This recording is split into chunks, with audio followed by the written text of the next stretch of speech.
How to fix Lyft app not finding a driver nearby. Let's get started. First, check your internet connection. For that, launch your Settings app, navigate to the option Wi-Fi, click on the Wi-Fi network you are connected to. Forget the network, keyword first restart your router and then rejoin it. Also, you can switch between network, Wi-Fi and cellular data. This might fix your issue.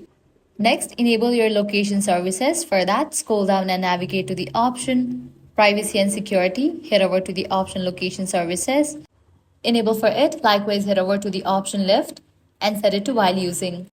Next, update your Lyft app. So close this and launch your Play Store or App Store. Search for the app Lyft.